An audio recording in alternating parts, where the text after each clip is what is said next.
आपको Covid vaccine याद है? ये आपकी बाह पर लगाई गई थी और भी बहुत सारे इंजेक्शन आपको वहां पर लगे होंगे।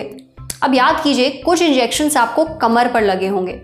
जिन लोगों को डायबिटीज़ है वो इंसुलिन का इंजेक्शन लेते हैं, ये कभी पेट पर लगाया जाता है तो कभी जांघ पर। कुछ वैक्सीन स्प्रे के रूप में बिकती हैं, इन्हें नाक के जरिए लिया जाता है। अलग अलग वैक्सीन शरीर के अलग अलग हिस्सों पर लगाई जाती है, लेकिन ऐसा क्यों? कौन सी वैक्सीन कहाँ लगाई जाएगी, ये कैसे तय होता है? वैक्सीन सही हिस्से में लगना इतना ज़रूरी क्यों है?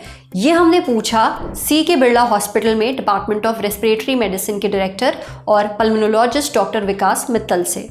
डॉक्टर विकास कहते हैं कि वैक्सीन कई तरह से लगाई जा सकती है। ये आपके शरीर के किस हिस्से पर लगाई जाएगी, ये कई चीज़ों पर निर्भर करता है, जैसे बीमारी क्या है, वैक्सीन किस तरह की है और वैक्सीन लगने के बाद कैसा इम्यून रिस्पॉन्स चाहिए, यानी जो शरीर की इम्यूनिटी है वो कैसे रिएक्ट करेगी।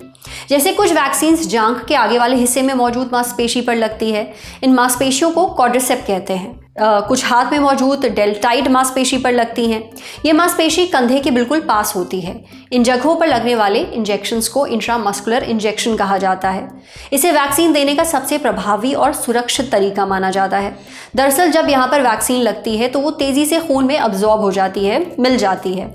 इससे शरीर की इम्यूनिटी भी जल्दी रिएक्ट करती है। टेटनस का इंजेक्शन और कोविड-19 की जो वैक्सीन है, इंट्रामस्कुलर इंजेक्शन के रूप में इन्हीं हिस्सों पर लगाई जाती है। कुछ वैक्सीन जांघ और पेट पर लगती हैं, स्किन के नीचे मौजूद फैट की परत में। यहाँ लगने वाले इंजेक्शंस को सबक्यूटेनियस इंजेक्शन कहा जाता है।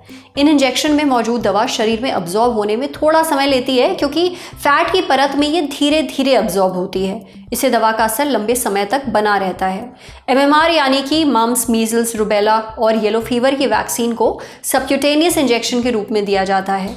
कुछ ओरल वैक्सीन भी होती हैं, जैसे पोलियो की दवा, जिसकी कुछ ड्रॉप मुंह के जरिए डाली जाती है। ये गैस्ट्रोइंटेस्टाइनल ट्रैक्ट यानी कि पेट और आंतों के जरिए शरीर में अब्जॉर्ब होती है।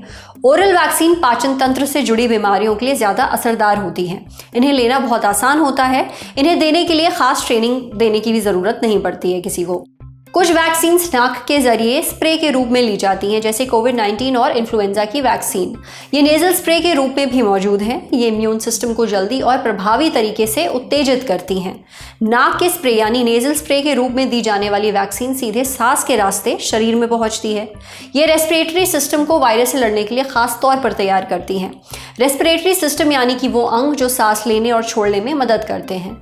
नेजल स्प्रे लेने में कोई दर्द नहीं होता, इसे बहुत आसानी से लिया जा सकता है।